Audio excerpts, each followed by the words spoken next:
이제 이번에 서울대학교 전기정보공학부랑 연세대학교 치의학과랑 단국대학교 의학과 그리고 카이스트를 재조합한 김규엽이라고 합니다.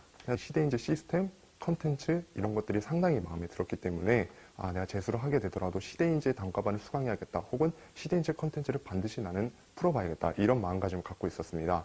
시대인재가 작년에 재종반을 열었는데 되게 좋은 실적을 냈다 그런 말들이 되게 많아서 역시 시대인재구나 해서 등록을 결심하게 되었습니다. 정말 많이 올랐습니다. 현역 때는 생각보다 되게 많이 못 봤거든요. 성적이 이제 한 경희대학교 정도. 국어 같은 경우는 제가 현역 같은 경우는 2등급이었는데요. 올해는 이제 표점 148로 100분이 100 해서 98점 원점수 맞았습니다. 그리고 생명과학 2 같은 경우는 올해 만점을 받았고요. 훌륭한 강사분들이랑 훌륭한 컨텐츠 이 두 개가 조화를 맞춰서 정말 시너지 효과가 났다고 생각합니다.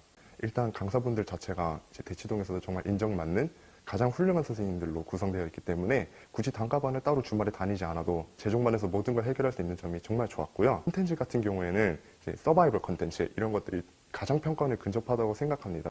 특히 생명과학 2 같은 경우에는 이제 시중에 문제들이 많이 나와 있지 않습니다.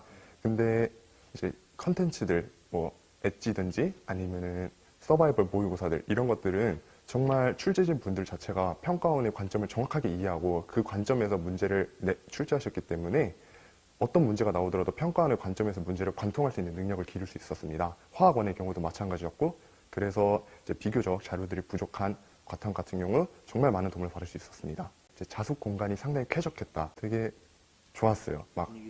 분위기도 상당히 좋고 모의고사 풀거나 이렇게 할 때도 되게 집중할 수 있고 몰입할 수 있고 되게 자습 시간이 중요하다고 저는 생각합니다. 이제 시대인재의 장점과도 더불어서 자습 시간이 되게 많이 확보되는 게 중요한 것 같습니다. 특히 고3 학생들 같은 경우에는 학교 수업이 대다수다 보니까 자습 시간이 많이 부족하더라고요. 저 같은 경우에도 되게 자습 시간이 많이 부족했었고요.